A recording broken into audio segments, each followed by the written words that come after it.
तलाक के पीछे का कारण बताएंगे आप लोग, क्या है? क्या वजह होती है तलाक की? बता नहीं रहे हैं आप लोग, बताना नहीं चाहते।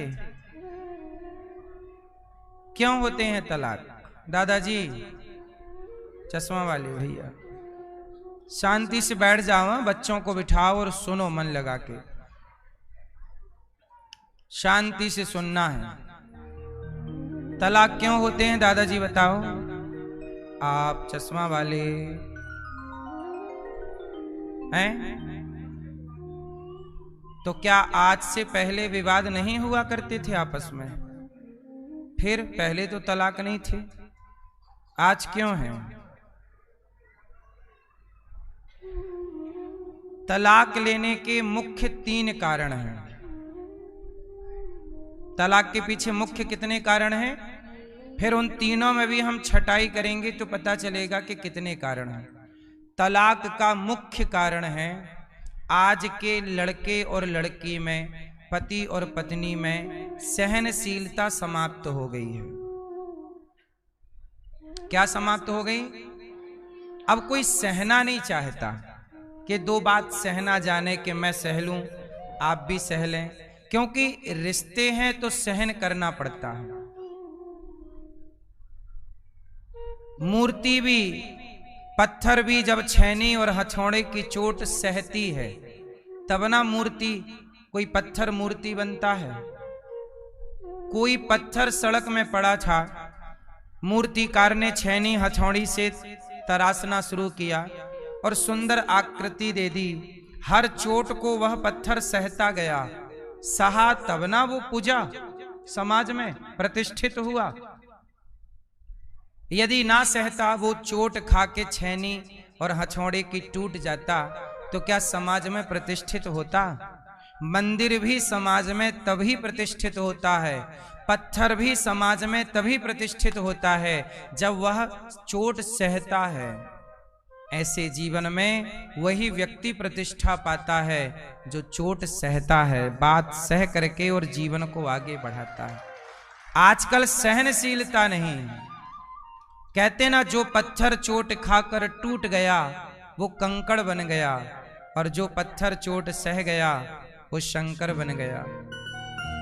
पत्थर वो भी है जिस पे नारियल तोड़ा जाता है, और पत्थर वो भी है जो मूर्ति बन के और आप जिनके आगे सिर झुकाते हैं। दोनों ही पत्थर हैं, पर एक चोट खा के टूटा तो नारियल तोड़ने के काम आ रहा है, और एक चोट सहता गया तो मजबूती से आज भी खड़ा है। इसलिए सहन करने वाला व्यक्ति महान होता है। राम जी ने 14 साल का वनवास सहा है। राम जी ने पिता के द्वारा दिया गया वनवास क्या किया? सहा। माता सबरी ने पूरा जीवन जंगल में गुजारा, राम का इंतजार किया, हर कष्ट को सहा है। ना सहती तो कैसे मिलते राम? साधु संत गर्मी सर्दी बारिश सहते हैं और तपस्या करते हैं, तब ना वह भगवान उनको गले से लगाते हैं। वह संत महान होते हैं। बताओ मुझे, बिना सहे किसे क्या मिलता है? आप भी मैया यदि प्रसव का दर्द ना सहोगी तो आपको भी बच्चा ना मिलेगा। बिना सहे तुम्हें पुत्र नहीं मिलता। बोलो हाँ। बिना सहे तुम्हें पुत्री नहीं मिलती, तो बिना सहे जीवन में सम्मान कैसे मिलेगा? इसलिए रिश्ते टूटने की मूल वजह है आप लोगों ने अपने बच्चों को डिग्रियां तो दिला दी, लेकिन बच्चों को जीवन जीने की कला नहीं सिखाई। अब देखो, जीवन जीने की कला क्या है? कोरोना आया, बोलो हाँ। अब कोरोना के बाद दुनिया में फिर एक संकट खड़ा है। युद्ध चलने के कारण गैस की सप्लाई बंद है, चूंकि युद्ध चल रहा है। डीजल पेट्रोल की सप्लाई बंद है। अब फिर देश में भूचाल आ रहा है धीरे धीरे।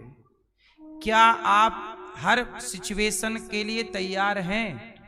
जिंदगी का मतलब ये नहीं कि मेरे पास बहुत डिग्रियां हों, जिंदगी का मतलब है कल जो भी विपत्ति आएगी, जो भी परिस्थिति आएगी, जो भी विषम समय आएगा, उसमें भी हम उस पल को, उस समय को गुजार लेंगे हंसते हंसते, मुस्कुराते मुस्कुराते, परेशान हुए बिना। क्योंकि समय तो आना है, रोके भी तो समाधान ना निकाल पाओगे। इसलिए मुसीबतों से लड़ना। माता जानकी जो महलों में रहने वाली राजकुमारी और महारानी, वह सीता मां कुल्हाड़ी लेकर जंगल में सूखी लकड़ी काट रही हैं और लव कुश का पालन कर रही हैं। क्या जानती थी माता जानकी कि कल मुझे कुल्हाड़ी लेके जंगल जाना पड़ेगा और लकड़ी का गट्ठा सिर पे रख के लाना पड़ेगा? समय बताकर नहीं आता कि कल मैं समय हूं, आ रहा हूं, आप तैयारी करके रखना। क्यों मेरी मां? इसलिए तलाक होने का मुख्य कारण है कि आज की लड़की और लड़के में जरा भी सहनशीलता। ये बात सही है कि गलत है? ये मेरा चिंतन है। सहन होना, थोड़ा सहन कर लो दो बातें। अब तलाक का दूसरा कारण है, सुनो। तलाक का दूसरा कारण, तलाक का दूसरा कारण है कि आजकल कुछ स्त्रियां तलाक को धंधा बना के बैठ गई हैं। तलाक मतलब एक धंधा है कि तलाक, शादी करो, तलाक लो, 2, 5, 10 लाख मिलना ही मिलना है। तो जिन्हें पैसे कमाने हैं वो पैसे के लालच से शादी ब्याह करके और 10-20 लाख का लालच चक्कर किसी और आदमी से है, शादी बड़े उससे कर ली कि चलो जो पैसा मिलेगा अपनी जिंदगी बिंदास सेटल हो जाएगी। तो दूसरा मुख्य कारण है, सरकारें ये नियम बनाएं कि जो लड़की जितना बाप के घर से पैसा लाए, तलाक के समय पिता के द्वारा लाया गया पैसा ही उसे वापस किया जाएगा, वह सामान ही वापस किया जाएगा। अब वह पति की संपत्ति की अधिकारी हो जाती है और 4 दिन रही वो संपत्ति लेके आधी छूमंतर हो गई और दूसरे के संग रह रही है। नहीं, आपने अखबार में खबर पढ़ी कि एक लड़की थी, उसने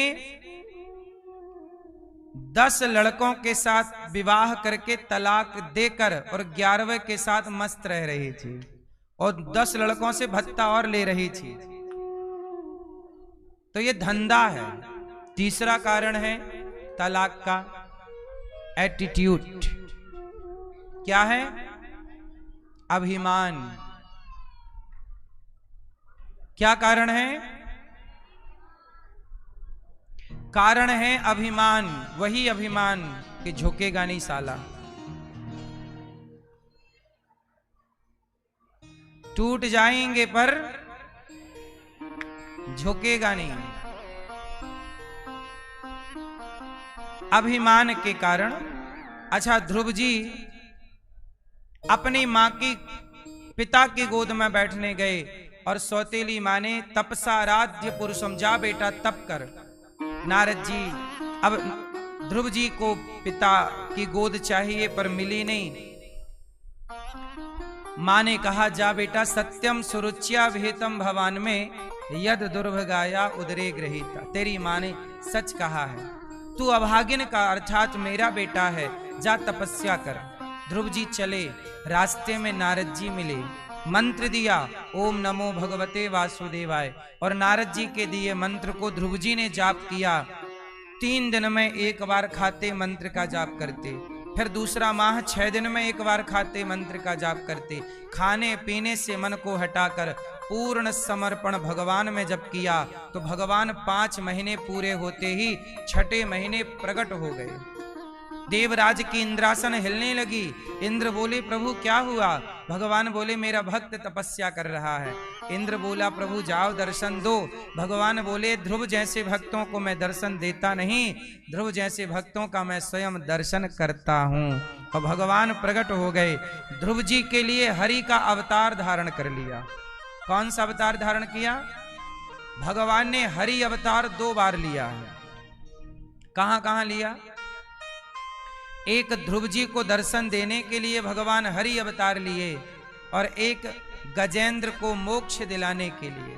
हाथी का पांव मगर ने पकड़ लिया उस हाथी की रक्षा के लिए भगवान ने हरि अवतार धारण किया। तो भगवान के 24 अवतारों में एक अवतार है हरि अवतार। कौन सा अवतार? आप लोग कहते हैं ना श्री हरि, हरि शरणम, क्या बोलते हैं? हरि शरणम, हरि शरणम। तो हरि भगवान का वो अवतार, एक अवतार ध्रुव जी के लिए और दूसरा किसके लिए? गजेंद्र नाम का, गज नाम इंद्र गजेंद्र, गजेंद्र नाम के हाथी के लिए भगवान ने ध्रुव जी से कहा, ध्रुव जी के सामने प्रकट हो गए, ध्रुव जी से कहा बेटा कुछ मांग लो। ध्रुव जी ने कहा माँ ने कहा था तपस्या करो, मांगना क्या है? ध्रुव जी ने स्तुति भगवान की भगवान ने शंख का स्पर्श करा दिया। ध्रुव जी बड़े ज्ञानी हो गए, विद्वान। अच्छा बताओ, ज्ञानी कौन और मूर्ख कौन? पीली मैया, ज्ञानी किसे कहते हैं? मैया,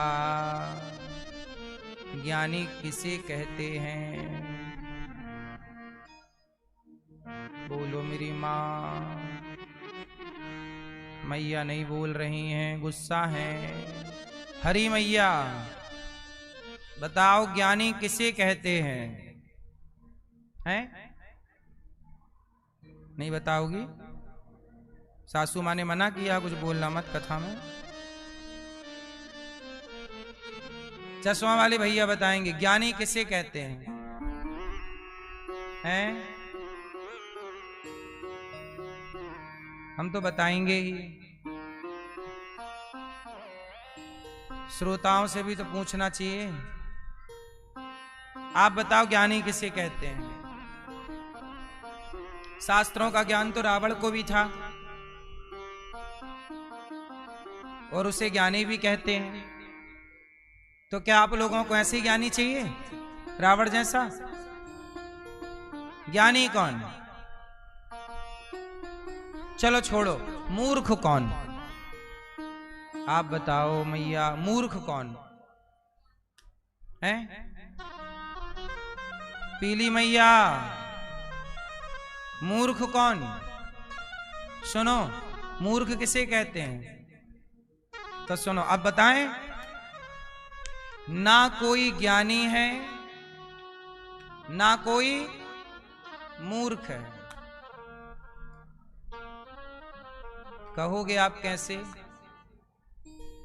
एक मोबाइल है, उस मोबाइल में आपने मेमोरी कार्ड लगा दी, उसमें आपने गाने भर के लगा दिए मेमोरी कार्ड में और मोबाइल में सेट कर दिया, गाने बज रहे हैं, मुन्नी बदनाम हुई।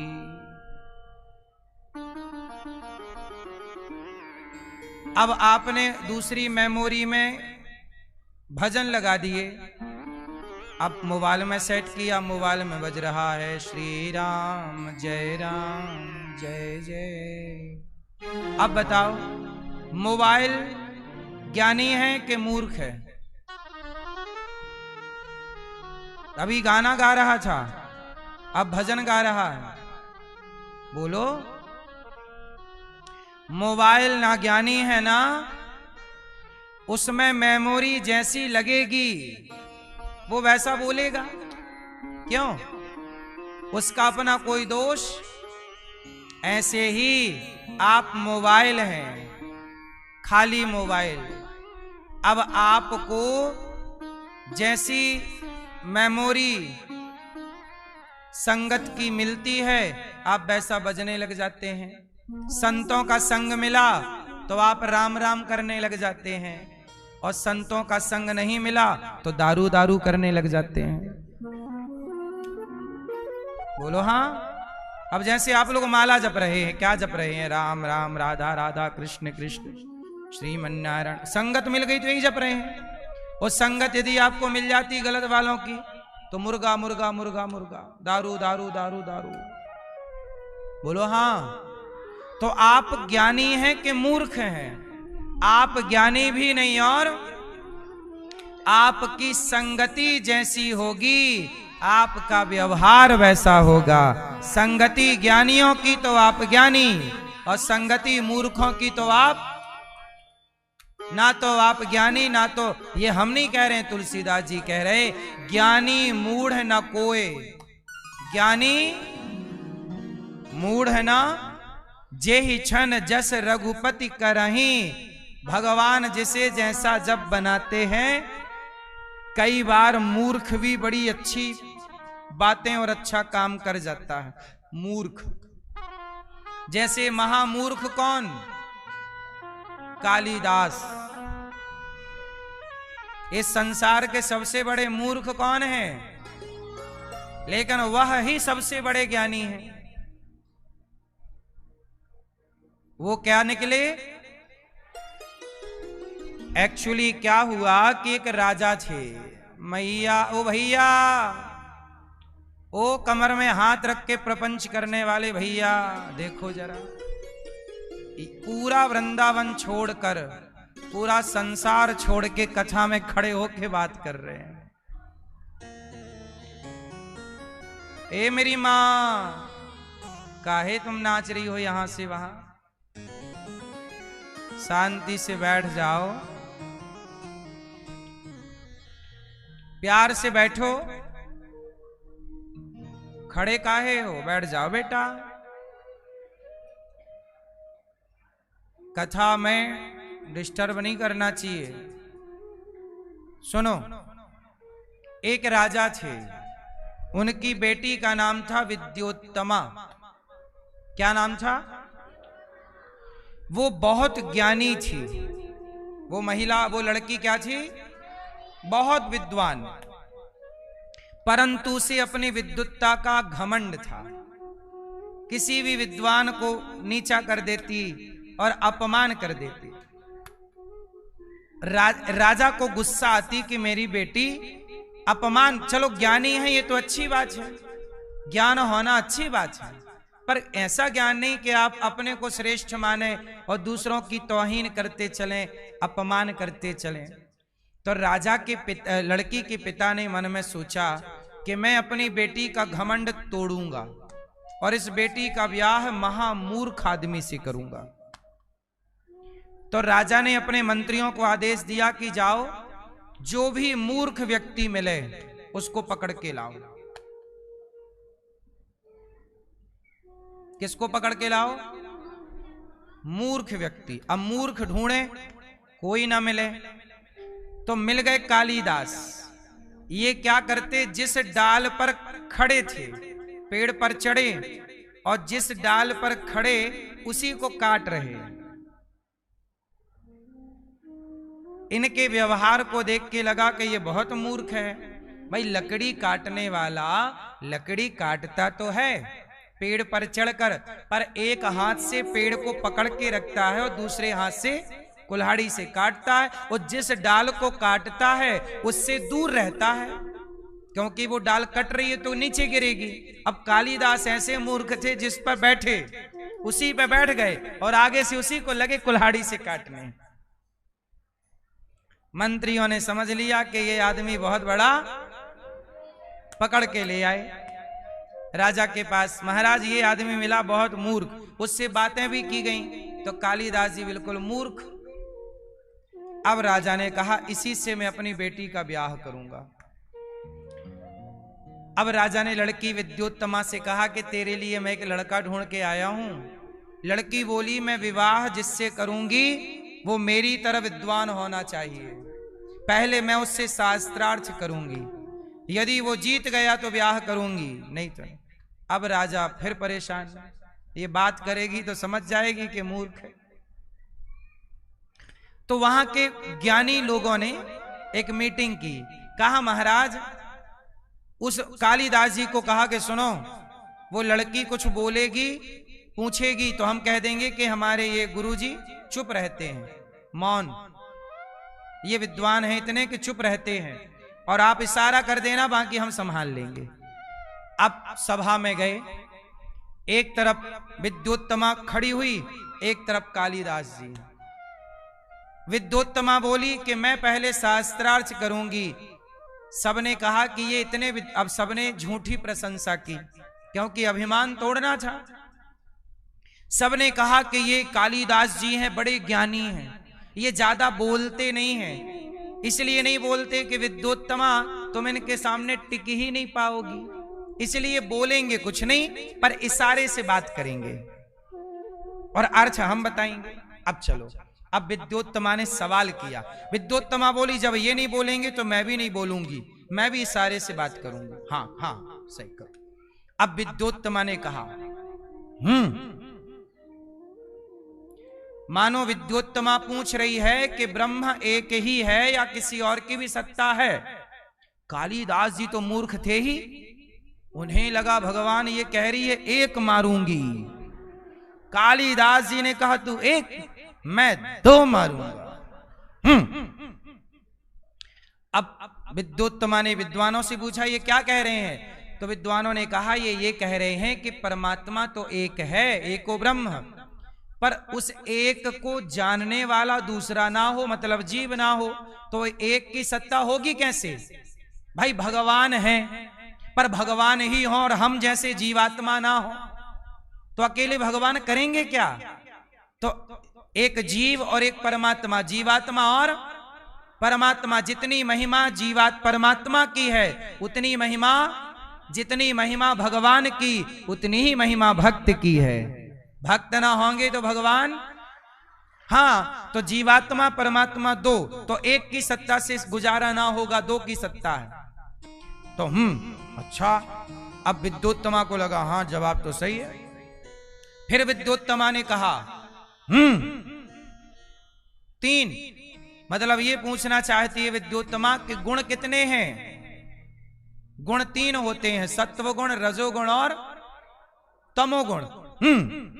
तो कालिदास जी ने कहा ये 3 उंगली दिखा रही, मतलब 3 मारेगी मुझे। तो कालिदास जी बोले तू 3 मारेगी, मैं 5 मारूंगा। ये सत्य घटना है, इतिहास की घटी, ये कोई कल्पना नहीं है। 5 मारूंगा। अब कालिदास जी के विद्वान बोले कि ये कह रहे हैं कि गुण तो तीन कितने गुण कितने होते हैं? सत्व गुण, रजोगुण और, लेकिन ये 3 गुण अधूरे हैं 5 के बिना। पंच तत्व पृथ्वी जल वायु अग्नि, आपके शरीर में 5 गुण मतलब पंच तत्व और 3 गुण होते हैं, हमारे भीतर भी आपके भीतर भी। हम सब 3 और 5 मतलब 8 चीजों से मिले हुए हैं। आप पृथ्वी जल वायु अग्नि आकाश पंच तत्व का शरीर है और आपके अंदर गुण 3 है।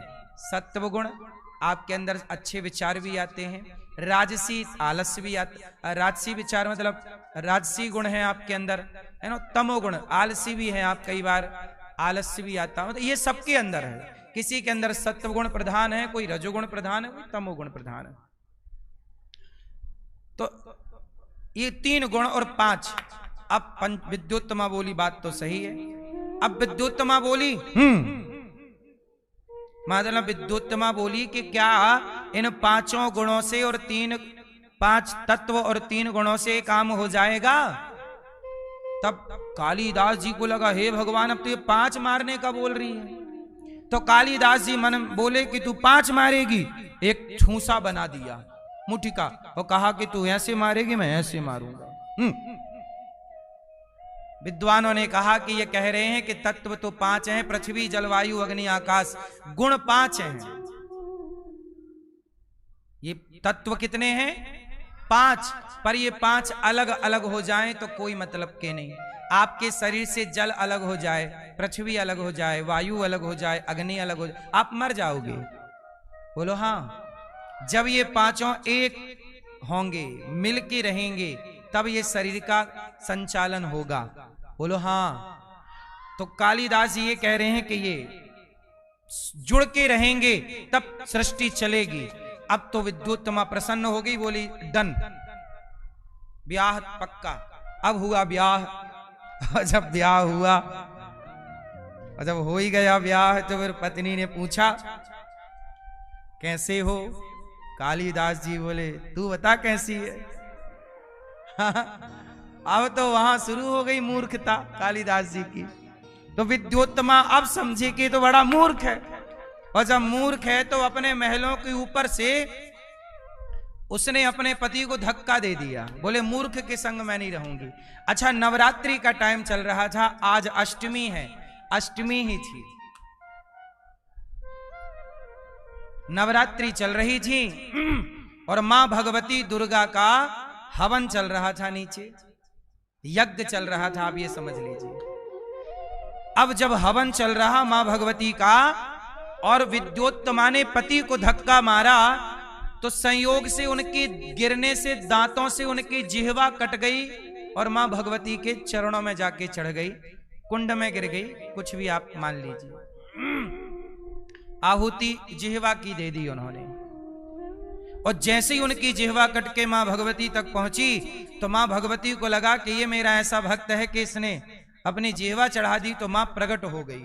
और जब प्रकट हो गई तो मां ने कहा, बेटा बोल क्या चाहिए। तो कालिदास जी कह रहे थे मां भगवती से, वो मूर्ख तो थे ही, वो ये कह रहे हैं विद विद विद, मतलब विद्योत्तमा ने धक्का मारा, वो शिकायत कर रहे थे मां भगवती से। वो ये क्या जाने कि ये भगवान कौन, देवी देवता कौन, तो वो ये कह रहे हैं विद विद विद। विद्योत्तमा को जिह्वा कट गई, पूरा ना बोल विद विद।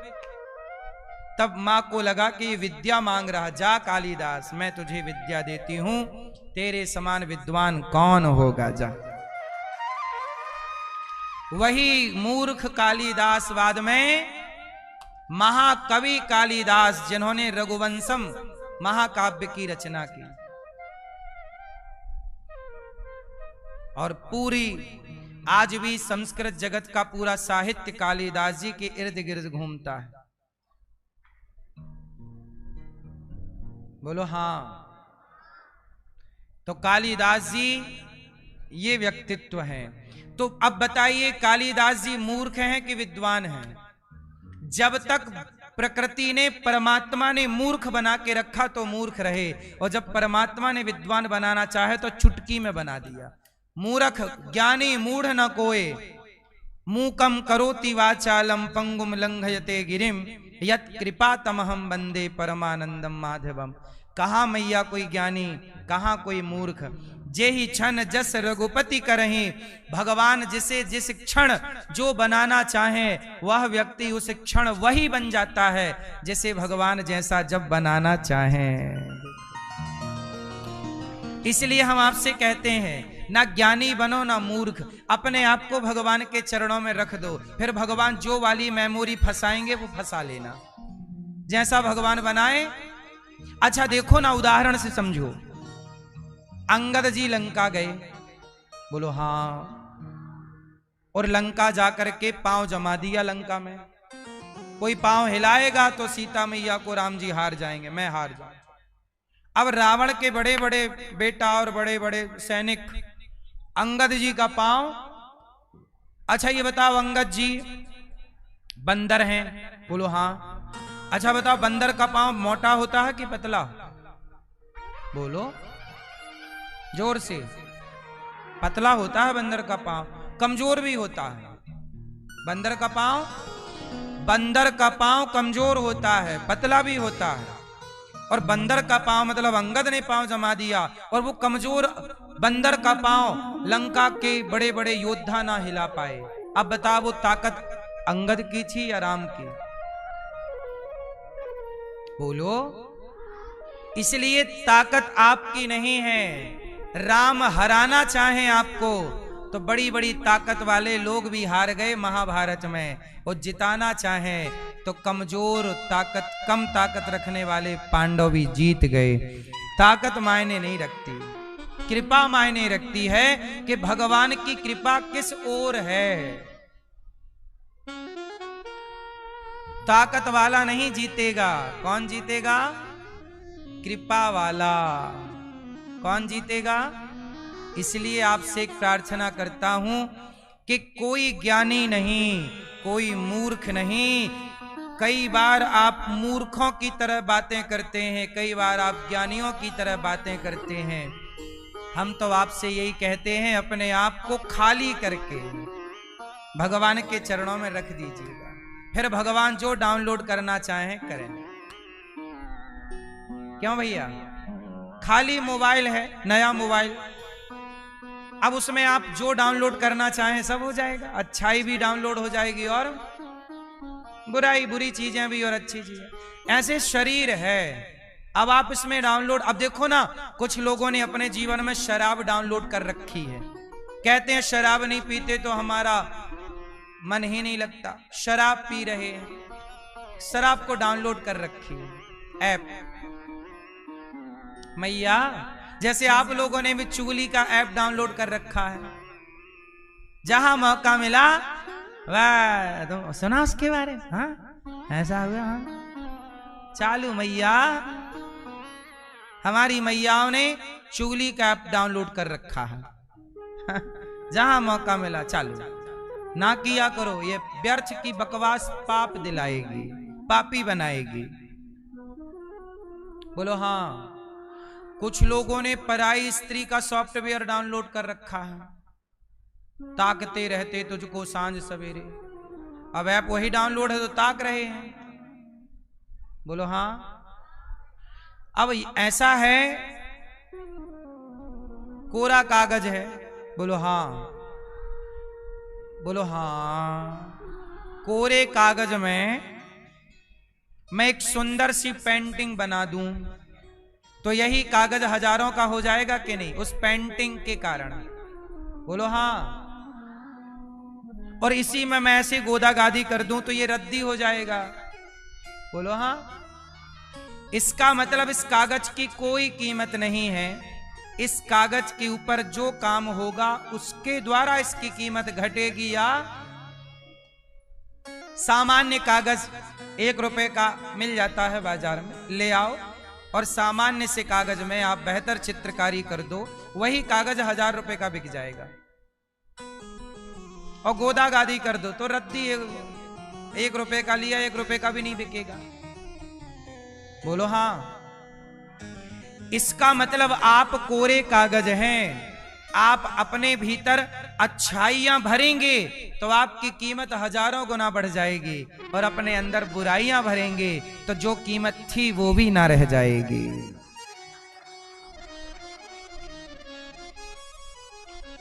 आपकी कोई वैल्यू नहीं है, आपके गुण और दुर्गुणों की वैल्यू है। लोग आपके गुण या आपके दुर्गुण देखते हैं।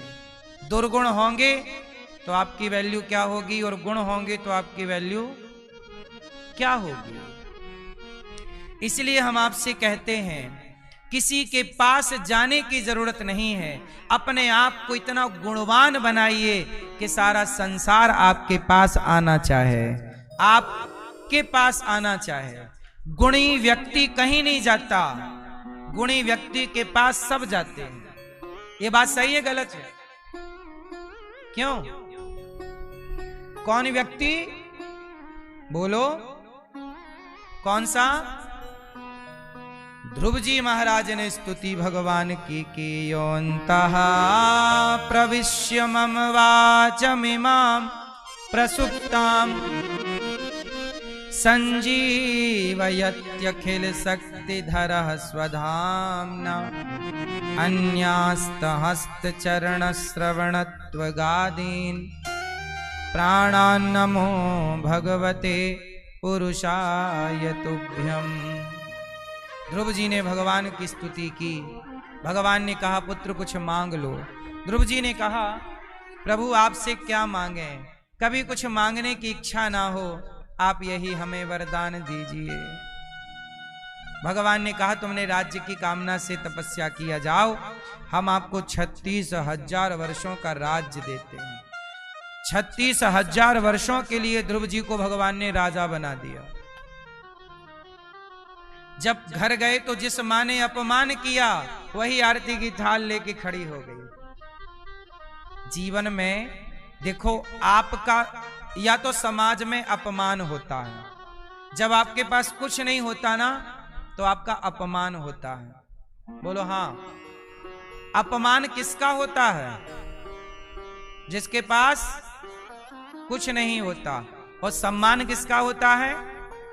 जिसके पास कुछ, जिसके पास कुछ।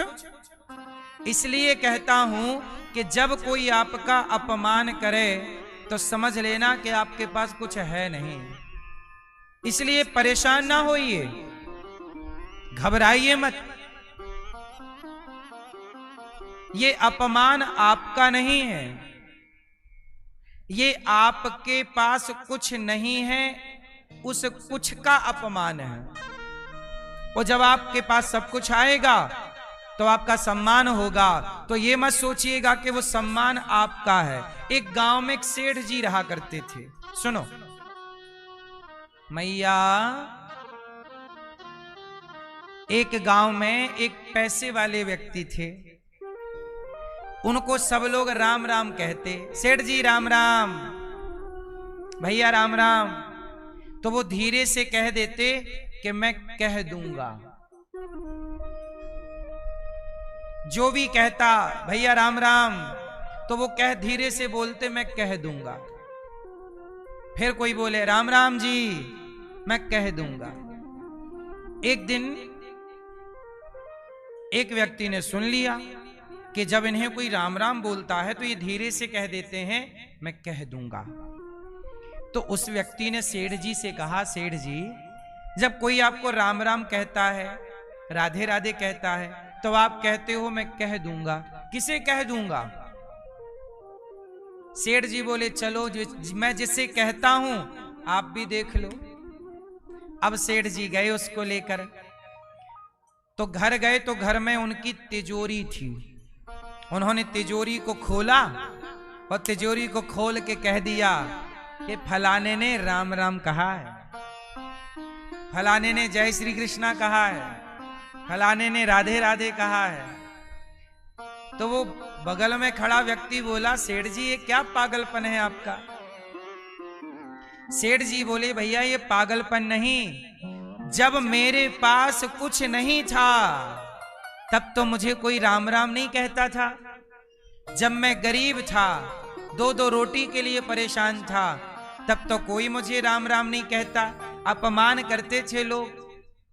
आज मेरे पास दौलत है तो लोग मुझे राम राम कह रहे हैं, तो मैं ये गलतफहमी नहीं पालता कि लोग मुझे राम राम कह रहे हैं, मेरी दौलत को राम राम कह रहे हैं। इसलिए मैं दौलत से कह देता हूं कि आपको राम राम है, मेरे को राम राम।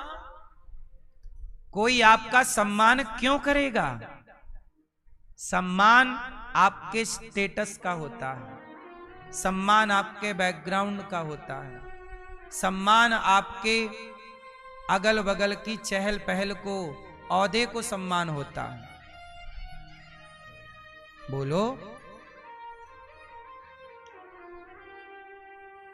देश की राष्ट्रपति हमारी मैया द्रौपदी मैया, आज वो राष्ट्रपति हैं, उनका सम्मान है। जितना सम्मान आज है, राष्ट्रपति होने के पहले भी तो वो थी। क्या इतना सम्मान उनका पहले था? तो सम्मान उनका नहीं है, सम्मान उस पद का है। मोदी जी आज प्रधानमंत्री हैं, वो प्रधानमंत्री से पहले मुख्यमंत्री और मुख्यमंत्री से पहले सामान्य कार्यकर्ता थे। तब क्या सम्मान था, अब क्या सम्मान है? तो सम्मान व्यक्ति का कभी नहीं होता, उसके पद प्रतिष्ठा का है। और हमें लगता है मेरा सम्मान है, इसलिए इस गलतफहमी में ना रहो कि आपका या मेरा सम्मान है। मेरा और आपका कोई सम्मान नहीं है, सम्मान आपकी कामयाबी का है, आपकी उपलब्धियों का है। इसलिए आप ये गलतफहमी हटा दीजिए। कोई आपका सम्मान क्यों करेगा? आपके पद का, आपकी गरिमा का सम्मान है। सामान्य लड़का गिल्ली डंडा खेल रहा था, कौन सम्मान? वही लड़का IAS IPS बन जाए तो गांव भर के लोग उसका सम्मान, माला रे माला पहनो, माला पहनो। कल तक कोई सम्मान नहीं था, आज सम्मान है। सम्मान उस लड़के का, लड़का तो कल भी था, तुम्हारे सामने गिल्ली डंडा खेल रहा था, कहां तुम सम्मान कर रहे थे? तो सम्मान जब वो पद में पहुंचा तो उसका, तो हम ये गलतफहमी क्यों पाल लेते हैं कि मेरा सम्मान? आप ये गलतफहमी ना पालिए। ये धरती, ये दुनिया यदि आपको सम्मान देती है ना, तो सम्मान इसलिए दे रही है क्योंकि उनका कोई स्वार्थ है आपसे। यदि उनका कोई स्वार्थ ना होता तो वो आपको सम्मान क्यों देते? ये बात सही है कि गलत है? इसलिए मेरी मां, संसार की प्रतिष्ठा सम्मान के पद पदार्थ में उलझिए मत। यदि सच्चा कोई सम्मान हमें देने वाला है तो हमारे भगवान हैं। सच्चा प्यार करने वाला कोई है तो केवल भगवान है। संसार में जो जो आपसे प्यार करते हैं उनके प्यार में भी स्वार्थ की दुर्गंध है। क्यों? आपको जितने लोग प्यार करते हैं वो प्यार यूं ही करते हैं कि कोई स्वार्थ से करते हैं? क्यों? बताओ वो कौन सा प्यार है जिस प्यार में स्वार्थ नहीं है? एक प्यार का नाम बताइए। किसका प्यार?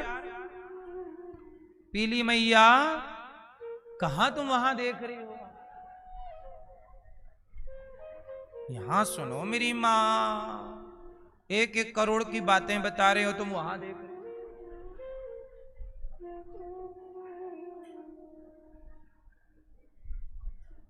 सुनो,